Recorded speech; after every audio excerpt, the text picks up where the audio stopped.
This is the old wader guide. I thought I would show you things that can be done before you get on the stream.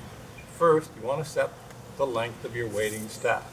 To do so, grasp the knurled nut at the bottom, pull the lower half of the shaft out, rotate it clockwise until it is tight, because that gives you stability. Do the same with the upper rod. You'll notice that there are dimensions here in centimeters or in inches. Rotate it clockwise, set it to what you think is a convenient height, and then stand up and test it for a preferred height for you. Okay, the next step in setting up the wading staff is to assure that no water enters into the area where the shafts have been secured. Take the black tape provided, begin rotating it at an angle, as I'm showing you here, covering the upper part of the knurled knob, coming down until you're approximately 1 inch below the knurled knob.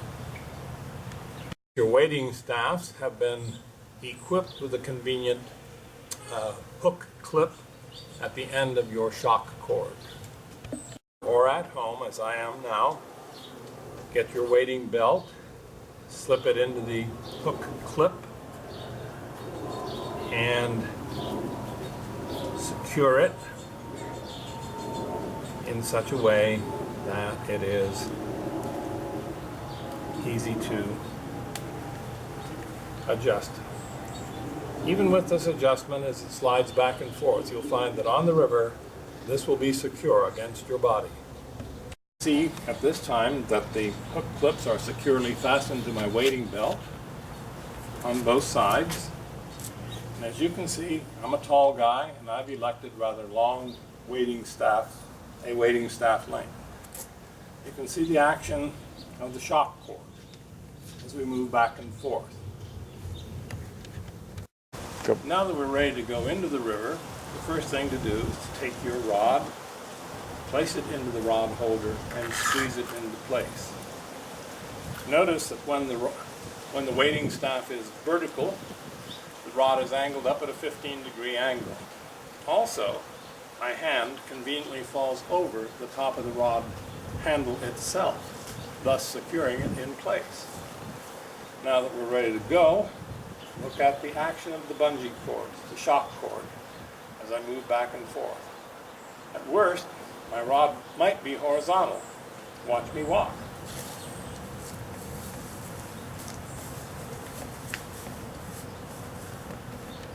The shock cords are relatively small, short when you are not fishing, and the wading staffs fall conveniently to your side.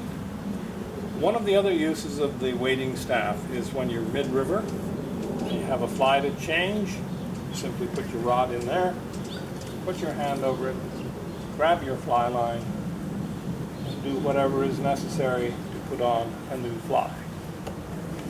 When you may not feel it necessary to put the rod into the rod holders, don't worry about it. These are lightweight staffs. They're strong. They're proven up to 120 pounds as a vertical load. But they will trail nicely behind you, even walking down the trail.